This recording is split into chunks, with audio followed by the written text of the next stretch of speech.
जय माता दी, जय मां कामाख्या। ओम चंडम प्रतिचंडम करग्रत दंडम कृत रिपुखंडम सौख्यकरम लोकम सुखयंतम विलसित वंदम प्रकटित दंतम नत्यकरम डमरूध्वनि शंकम तरल वसंतम मधुर हसंतम लोकभरम भज भज भूतेशम प्रकट महेशम भैरव वेशम कष्टहरम। ओम चंडम प्रतिचंडम करघृत दंडम कृत रिपुखंडम सौख्यकरम लोकम सुखयंतम विलसित वंदम प्रकटित दंतम नत्यकरम डमरूध्वनि शंकम तरलवतंसम मधुर हसंतम लोकभरम भज भज भूतेशम प्रकट महेशम भैरव वेशम कष्टहरम। जय मां कामाख्या। कामाख्ये वरदे देवी नीलपर्वत वासिनी त्वं देवी जगत माता योनि मुद्रे नमस्तुते। कामाख्ये काम संपन्ने कामेश्वरी हर प्रिये काम नाम देहि में नित्यम कामेश्वरी नमस्तुते। काम दे काम रूपस्ते सुभगे सुर सेविते करोमि दर्शन देव्यम सर कामार सिद्धयेत। ओम महेशानी महामाये चामुंडे मुंडमालिनी आयु आरोग्य ऐश्वर्य देहि में देवी परमेश्वरी। ओम जयंती मंगला काली भद्रकाली कपालिनी दुर्गा क्षमा शिवा धात्री स्वाहा सदा नमस्तुते। ओम सर्वमंगल मांगल्ये शिवे सर्वासाधिके शरण्ये त्र्यंबके गौरी नारायणी नमस्तुते। दुर्गति नाशिनी दुर्गा जय जय, काल विनाशिनी काली जय जय, उमा रमा ब्रह्माणी जय जय, सीता राधा रुक्मणी जय जय। महालक्ष्मी नमस्तुभ्यम नमस्तुभ्यम सुरेश्वरी हरि प्रिय नमस्तुभ्यम नमस्तुभ्यम दयानिधि। काली काली महाकाली काली के पाप नाशिनी खड़ग हस्ते मुंड हस्ते काली काली नमस्तुते। काली काली महाकाली काली के परमेश्वरी सर्वानंद करी देवी नारायणी नमस्तुते। नीरहार हार धन सार सुधाकरम महाकल्याणम दागनग चंपक धामभूषाम उतुंग बिन कुचकुम मनोहरांगी वाणी नमामि मनसा वत्सा विभूते। ओम ह्रीं दुं दुर्गाय नमः। या जल जल प्रज्जल अग्नि रूपाय ओम ओम ह्रीं सिं ज्वाला देवी नमः। देवी प्रपन्नताति हरे प्रसीद प्रसीद मातर्ग जोखिलस्य प्रसीद विश्वेश्वरी पाहि विश्वंतमीश्वरी देवी चराचरस्य। शुभम करोति कल्याणम आरोग्यम धन संपदा शत्रु बुद्धि विनाशाय दीप ज्योति नमस्तुते। योनि मात्र शरीराय कुंजवासिनी कामदा रजस्वला महातेजा कामाक्षी ध्यायतां सदा। या देवी सर्वभूतेषु लक्ष्मी रूपेण संस्थिता नमस्तस्यै नमस्तस्यै नमस्तस्यै नमो नमः। हे मां भगवती कालहर कष्टहर दुखहर पापहर तापहर संतापहर दारिद्र्यहर और संकटहर। देवराधा ट्रस्ट की तरफ से सत्यवाणी की प्रस्तुति। जीव आत्मा और परमात्मा। बहुत से मनुष्यों को यह नहीं मालूम है कि जीव क्या होता है, आत्मा क्या होती है और परमात्मा क्या होता है। आज हम इस जीव आत्मा और परमात्मा का पूरा विश्लेषण करेंगे। ज्ञान का एक पर्दा और हम आपका खोलते हैं और ये रहस्यमय ज्ञान आपको सत्यवाणी के द्वारा प्रसारित किया जा रहा है। ये संसार क्या है? ये संसार एक सनातन वृक्ष है। इस वृक्ष का आश्रय है प्रकृति।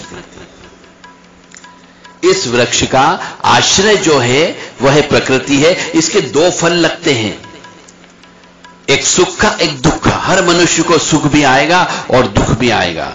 इसकी तीन जड़ें हैं इस वृक्ष की, सत्व रज और तम, ये तीन जड़ होती है।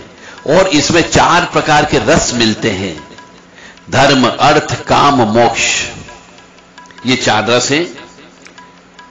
और इनको जानने के 5 प्रकार से आप जान सकते हो। सुन करके, त्वचा के माध्यम से, नेत्र के माध्यम से, रसना के माध्यम से और नासिका के माध्यम से। और इसके 6 स्वभाव होते हैं। एक तो पैदा होना, रहना, फिर बढ़ना, फिर बदलना, फिर घटना और नष्ट हो जाना। ये 6 स्वभाव होता है। और 7वां भी होता है। वृक्ष की छाल जो है 7 प्रकार की होती है, जिसको हम बोलते हैं आध्यात्मिक भाषा में रस, रुधिर, मांस, मेद, अस्थि, मज्जा और शुक्र। और इसके 8 शाखाएं होती है। पंच महाभूत तो 5 तो वो हो गई, और मन बुद्धि अहंकार, इस प्रकार ये 8 शाखाएं होती है। और 9 द्वार होते हैं इसमें। प्राण, अपान, व्यान, उदान, समान, नाग, कर्म, कुकल, देवदत्त और धनंजय। ये 10 प्राण ही 10 पत्ते हैं इसके। और इस संसार रूपी वृक्ष पर 2 पक्षी रहते हैं, एक जीव है, एक ईश्वर है। यानी एक जीव का यानी आत्मा और एक है परमात्मा। ये संसार रूपी वृक्ष है जिसपे 2 पक्षी रहते हैं, जिसको जीव आत्मा बोलते हैं, और एक है परमात्मा। अब हम इसी का ही रहस्य खोलने जा रहे हैं, आत्मा और परमात्मा। अब बहुत से लोग कहते हैं साहब जीव, आत्मा और परमात्मा, यानी जीव आत्मा एक ही है और परमात्मा दूसरा है। जीव आत्मा और परमात्मा में बहुत अंतर है। जीव यानी शरीर, और इसके अंदर जो बैठी हुई है आत्मा, उसे आत्मा कहते हैं। और शरीर और के अंदर की आत्मा और शरीर सहित आत्मा सहित जो जिंदा मनुष्य है, जिंदा है, उसे बोलते हैं जीवात्मा। और इसका आत्मा का संबंध परम पिता परमात्मा से होता है। उदाहरण के लिए जीवात्मा एक पानी की बूंद है। अब इसको आप ऐसे समझने का प्रयास करिएगा कि जीवात्मा एक पानी की बूंद है और परमात्मा सागर है, समुद्र है। उसके अंदर न जाने कितनी बूंदें समाहित हो जाती है। अतः एक बूंद सागर में मिलना ही जीवन का एकमात्र लक्ष्य होना चाहिए।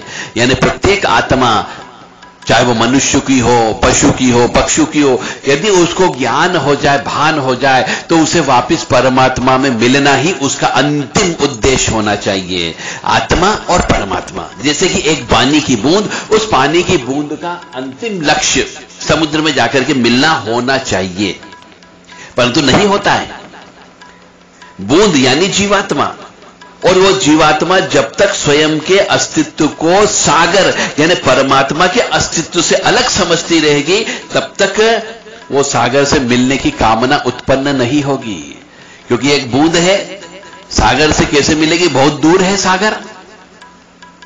तो उसके मन में यदि भावना उत्पन्न होगी कि मुझे इस सागर से मिलना है, मैं सागर से अलग नहीं हूं, तो वो अवश्य ही उस सागर से यानी परमात्मा से अवश्य मिलेगी।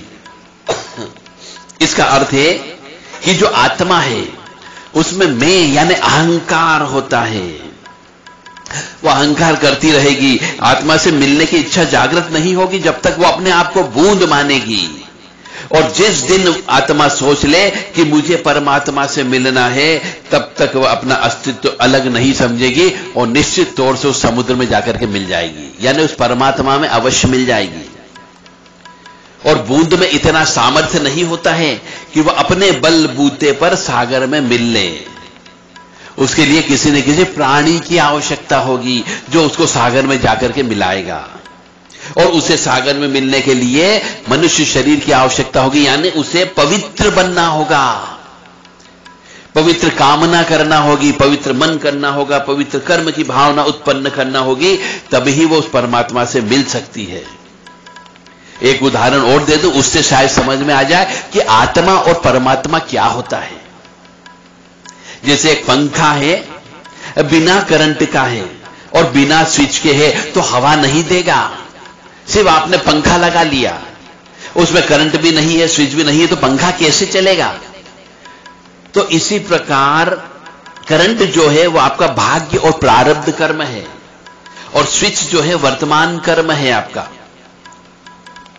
और पंखा जो है परमात्मा का रूप है। तो आप अपना वर्तमान कर्म और भाग्य दोनों को मिला दो तो पंखा चलने लगेगा। यानी कि आप अपना करंट और स्विच दोनों जोड़ दीजिए तो परमात्मा से मुलाकात हो जाएगी, यानी पंखा चलने लगेगा, हवा देने लगेगा, आपको सुखी और आनंद की प्राप्ति होने लगेगी। आत्मा और परमात्मा क्या है, इसको जानना समझना ही आध्यात्म है। और जो मनुष्य इसको समझ लेता है वो आध्यात्म की ओर बढ़ता जाता है। आत्मा और दोनों परमात्मा, इन दोनों को कभी कोई छू नहीं सकता, उसे देख नहीं सकता, कान से सुनना नहीं जा सकता, जिह्वा से चखा नहीं जा सकता। केवल मानसिक रूप से अनुभव कर सकते हैं कि परमात्मा एक है और आत्मा अनेक है। बूंद बहुत सारी हो सकती है, परंतु समुद्र एक ही है, अलग अलग समुद्र नहीं है। और आत्मा के 6 गुण होते हैं, ज्ञान, प्रयत्न, इच्छा, द्वेष, सुख, दुख। ये 6 गुण आत्मा के होते हैं। और आत्मा है तो शरीर है, आत्मा ऊर्जा है, आत्मा है तो शरीर पवित्र है, आत्मा नहीं है तो शरीर अपवित्र हो जाता है। और परमात्मा जो है वो अजन्मा है, अनंत है, और आत्मा बार बार चोला बदलती है, और आत्मा परमात्मा का ही अंश है। आत्मा अणु है, केवल अणु एक छोटा सा अंश है, और परमात्मा सर्वव्यापक है, जगह जगह परमात्मा है। आत्मा का ज्ञान सीमित है, थोड़ा सीमित है, बहुत थोड़ा सीमित है, और परमात्मा सर्वज्ञ है, सब कुछ जानता है, वह अंतर्यामी है, सर्वशक्तिमान है। और आत्मा की शक्ति कुछ सीमित है। परमात्मा का कोई अंग नहीं है, वह सब कार्य मात्र इच्छा से करता है। उसकी इच्छा होगी भूकंप लाना तो तुरंत भूकंप आ जाता है, यदि उसकी इच्छा हो गई तूफान लेकर के आना है तो तूफान आ जाता है। उसकी सब कार्य जो है इच्छा मात्र से होती है। परमात्मा आनंद स्वरूप है, वह काम, क्रोध, लोभ, मोह, मद, मत्सर, अहंकार, ईर्ष्या, तृष्णा इन सब से परे है। उसके समीप जाने से परम आनंद प्राप्त होता है, परमानंद प्राप्त होता है। परमात्मा निराकार है, और धूप, हवा, पानी, आग यही तो परमात्मा है। और आत्मा न तो स्त्रीलिंग है और न पुल्लिंग है और न ही नपुंसक है। ईश्वर यानी परमात्मा की आज्ञा का पालन, अर्थ, सत्य और न्याय का आचरण, यही ईश्वर की पूजा है। मनुष्य शरीर की तुलना हम एक घोड़ा गाड़ी से कर सकते हैं, ऐसे भी आप समझने का प्रयास करें। एक उदाहरण और देता हूं मैं कि मनुष्य शरीर है, एक घोड़ा गाड़ी है। अब इसको समझने के लिए अंदर आत्मा जो है वो गाड़ी का मालिक है, और उसके अंदर जो एक बुद्धि दी है वह एक सारथी है, मन उसके अंदर दिया है वह लगाम है, और इंद्रियां जो है उसके घोड़े हैं। अब इन सबको मिला लो तो आत्मा रूपी सवार अपने लक्ष्य पर तभी पहुंचेगा जब बुद्धि रूपी सारथी मन रूपी लगाम को अपने वश में रखकर इंद्रिया रूपी घोड़े को सन्मार्ग के ऊपर दौड़ाएगा, तो ही परमात्मा से मिलन हो सकेगा, अन्यथा मिलन नहीं हो सकता है। एक बार और समझने का प्रयास कर लीजिए कि मनुष्य शरीर जो है घोड़ा गाड़ी है, उस घोड़ा गाड़ी को आत्मा नाम का मालिक चला रहा है, बुद्धि नाम की उसकी सारथी है, मन लगाम है, और इंद्रियां उसके घोड़े हैं।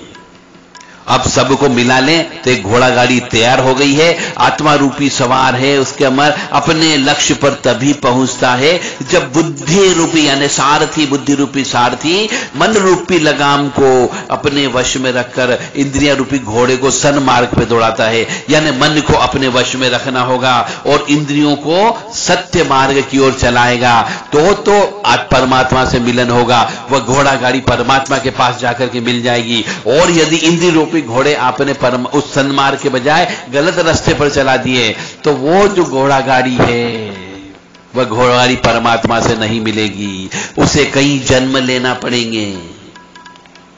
और मनुष्य शरीर में आत्मा जो है वह रथी का काम करती है, और रथ के ऊपर सवार है, गाड़ी मालिक है। यदि आत्मा निकल गई तो यह अर्थी हो गया, यानी अर्थी मनुष्य मर गया। इसलिए आत्मा तो बहुत जरूरी है। परमात्मा सबका माता पिता है। यदि अच्छे कर्म करोगे तो आनंद, उत्साह और निर्भयता महसूस होगी। यदि बुरे कर्म करोगे तो भय लगेगा, शंका होगी, लज्जा महसूस होगी। जीवात्मा यानी आत्मा न तो मरती है और न ही आत्मा किसी को मार सकती है। आत्मा अजर है, अमर है, दोष रहित है। आत्मा का भोग विलास से कोई संबंध नहीं होता है। और एक और रहस्य हम खोलते इसी में इसी तरह से भी आत्मा परमात्मा को समझ सकते हो। जिस तरह बारिश का पानी गिरता है, वह पहाड़ से गिरते गिरते एक जगह नहीं रुकता, नीचे की ओर बहता है। इसी प्रकार कई प्रकार के चीजों से टकराता हुआ रंग, रूप, रस, गंध आदि से होकर के गुजरता है। ठीक इसी प्रकार आत्मा से जन्म लेने वाले मनुष्य, प्राणी, जीव जो है वह जीव बनते हैं, देव बनते हैं, सुर असुर होते हैं, और वो ही तो परमात्मा का ही अस्तित्व है। परंतु अपने एहसास और अपने आसपास के वातावरण आदि के अनुसार वह उसी वातावरण के हो जाते हैं। कोई देवता बन जाता है, कोई असुर बन जाता है, कोई राक्षस बन जाता है। और बारिश की तरह आत्मा को भी सुर असुर और दुष्ट प्रवृत्ति वाले मनुष्यों को भी अनेक योनि में भटकना पड़ता है। पानी यदि शुद्ध रहा, गिरते से ही शुद्ध पानी में मिल गया तो समुद्र में जाके मिल जाता है। अन्यथा जो जंगल का पानी है वह गिरते गिरते गिरते कई प्रकार के सामानों से टकराता हुआ, मिक्स होता हुआ वह अंततः परमात्मा में मिलता है। परंतु उसे कई योनियां लेना पड़ती है, कई जगह टकराता है। परमात्मा और आत्मा में अंतर है। माया इस न आप कहू, जान कही सो जीव, बंध मोक्ष प्रद सर्व पर, माया प्रेरक शिव।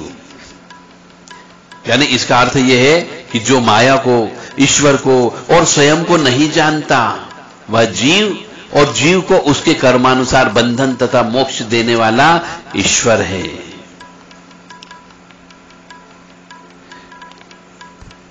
जो माया को नहीं समझा, ईश्वर को नहीं समझा और स्वयं को नहीं जानता, वह जीव है बेसिकली। यानी जीव, बहुत से लोग कहते हैं ना जीव, आत्मा और परमात्मा। तो जीव क्या है? जीव माया को नहीं समझता है, ईश्वर को नहीं जानता है, स्वयं को भी नहीं जानता, वह हो गया जीव। और जीव को जो कर्म अनुसार, बंधन के अनुसार सजा देता है, पुण्य देता है, सुख दुख देता है, वह परमात्मा है। अब आप पैदा क्यों हुए?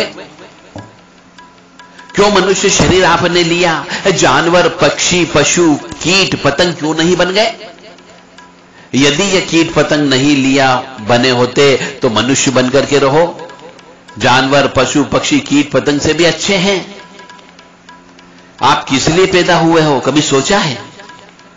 इस दुनिया में आकर आपको क्या करना है, यह सोचा है?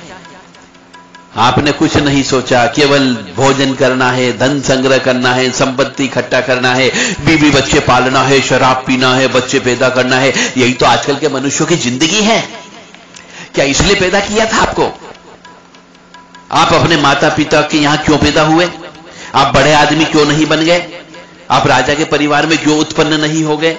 आपका विवाह क्यों टूट गया? क्यों आपको पारिवारिक सुख नहीं मिला? क्यों जीवन में आनंद नहीं मिला?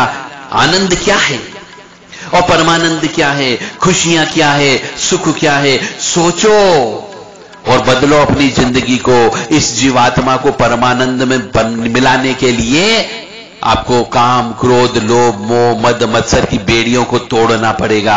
एक बूंद हो आप केवल, परंतु उस बूंद को इतनी जगह भी मत लेकर के जाओ कि वो बूंद पूरा गंदा हो जाए तो समुद्र में मिल ही नहीं सके। तो आप सोचो कि आप इस दुनिया में क्यों आए हो, क्या कर्म करने के लिए आए? आप क्या लेकर के जाओगे? पाप कर्म कमाओगे तो बीवी बच्चों के लिए छोड़ करके जाओगे धन संपत्ति, और पाप पुण्य की गठरी खुद लेकर के जाओगे।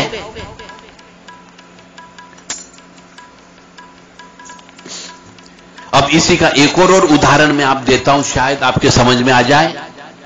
कि किसी राजा के पास में एक बकरा था। एक बार उसने ऐलान किया कि जो कोई भी इस बकरे को जंगल में चरा करके लाएगा उसे मैं आधा राज्य दे दूंगा, किंतु बकरे का पेट हमेशा फुल भरा हुआ रहना चाहिए और परीक्षा राजा खुद लेगा, उसने ऐसा बोला। अब यह ऐलान करवा दिया गया। यह सुनकर बहुत से मनुष्य राजा के पास आए और कहने लगे कि साहब बकरा हम चराएंगे, कोई बड़ी बात नहीं है। तो एक एक करके मनुष्य बकरे को लेकर के जंगल में गए, सारे दिन उसे घास चराते रहे। शाम तक बकरे को खूब घास खिलाई पिलाई। फिर सोचा कि अब बकरे का पेट भरा गया है, बहुत घास खा ली, अब इसका पेट भर गया होगा, अब राजा के पास ले चलते। यह प्रक्रिया चलती रही। तो बकरे के साथ वह राजा के पास गया। राजा ने थोड़ी सी हरी घास बकरे के सामने रखी तो बकरा उसे खाने लगा। इस पर राजा ने कहा कि सब मनुष्य जिनने सबने पेट भर के उसको खिलाया नहीं बकरे को, वरना वह घास क्यों खाता? जब आप बकरे को ले जा रहे हो जंगल में, पूरे दिन भर पेट चरा रहे हो, उसके बावजूद भी राजा ने घास रखा तो उसने घास खा लिया। सबके सामने ऐसा हुआ।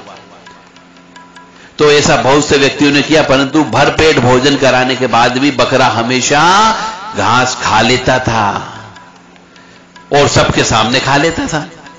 परंतु एक मनुष्य ऐसा था जो ईश्वर भक्त था, जिसको ज्ञान था। उसने सोचा कि इस ऐलान का कोई न कोई तो महत्व है, कोई न कोई तो रहस्य है, आज हम भी इसी रहस्य को खोलेंगे। अब उसने युक्ति से काम लिया। एक मनुष्य साधु था, उसने युक्ति से काम लिया कि वह बकरे को चराने के लिए लेके गया और जब भी बकरा घास खाने के लिए जाता तो वह उसे लकड़ी से मारता। सारे दिन में ऐसा कई बार हुआ, उस बकरे को घास नहीं खाने दी और चाबुक से मारा। और अंत में बकरे ने सोचा कि यदि मैं घास खाने का प्रयत्न करता हूं तो बकरा, ये व्यक्ति मुझे मारता है। शाम को वह मनुष्य उस बकरे को लेकर के राजा के दरबार में गया। बकरे को उसने बिल्कुल भी घास, राजा से बोला कि साहब मैं बकरे को भर पेट भोजन करा के लाया हूं, अब आप देखिए आज बकरे का पेट भरा हुआ है। अब बकरे को उसने बिल्कुल घास नहीं खिलाई थी, फिर भी राजा से कहा कि साहब मैंने इसको भरपेट भोजन कराया है, अतः यह अब बिल्कुल घास नहीं खाएगा, आप चाहे तो परीक्षा कर लो। राजा ने घास डाली, लेकिन उस बकरे ने उसे खाया भी नहीं, देखा भी नहीं और सूंघा भी नहीं। बकरे के मन में यह बात बैठ गई थी कि मैं जैसे ही घास खाऊंगा तो मुझे चाबुक पड़ेगी। भूखा होने के बावजूद भी उसने घास नहीं खाई। कहने का तात्पर्य यह है कि कथा का अर्थ भी यह है कि यह बकरा हमारा मन है। बकरे को घास चराने को ले जाने वाला एक जीवात्मा है और राजा जो है परमात्मा है। मन को मारो नहीं, मन पर अंकुश रखो। मन सुधरेगा तो जीवन सुधरेगा और मन को विवेक रूपी लकड़ी से रोज पीटो।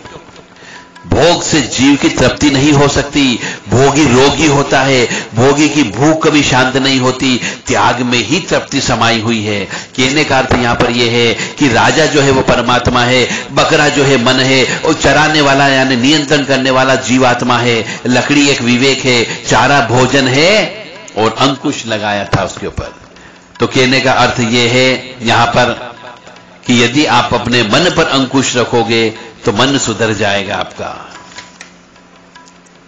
अब एक और विशेष बात कि कलयुग में जानवरों को जितना ज्यादा कत्ल किया जाएगा, जितनी ज्यादा हिंसा से मारा जाएगा, उतना ही दुनिया में अधिक भूकंप आवेंगे। यह सत्य है, मानो या न मानो। जलजले आएंगे, प्राकृतिक आपदा आएगी, उतनी ही दुनिया में संतुलन बिगड़ेगा और मनुष्य दुखी रहेगा, तनाव मुक्त रहेगा, उसको हार्ट अटैक भी आएगी और तरह तरह की बीमारियां भी लगेगी। यह सत्यवाणी देवराधा ट्रस्ट की तरफ से प्रसारित की जा रही है। फिर ईश्वर कहता है कि तू करता वह है जो तू चाहता है, तू करता वह है जो तू चाहता है, परंतु होता वह है जो मैं चाहता हूं, ऐसा ईश्वर कहता है। परंतु ईश्वर कहता है कि तू वह कर जो मैं चाहता हूं, फिर वह देखना वही होगा जो तू चाहता है। बहुत बड़ा रहस्य है इसमें भी। मां भगवती जगत जननी आद्य शक्ति भवानी आह्लादिनी शक्ति कष्ट निवारिणी दुख निवारिणी महिषासुर मर्दनी चंड मुंडनाशिनी सिंहवाहिनी पापनाशिनी शुंभ निशुंभ मर्दनी मधु केटभंती रक्त विनाशिनी धूम्रलोचन सनंत्री क्लेश नाशिनी सर्व दुष्ट नाशिनी सर्व शत्रु घातिनी महामाया कामाख्या आपको सुखी रखे, स्वस्थ रखे, प्रसन्न रखे तथा सुख समृद्धि और शांति दे। सर्वे भवन्तु सुखिनः, सर्वे सन्तु निरामया, सर्वे भद्राणि पश्यन्तु मा कश्चित् दुःखभाग् भवेत्। लोका समस्ता सुखिनो भवन्तु, लोका समस्ता सुखिनो भवन्तु। ओम शांति शांति शांति।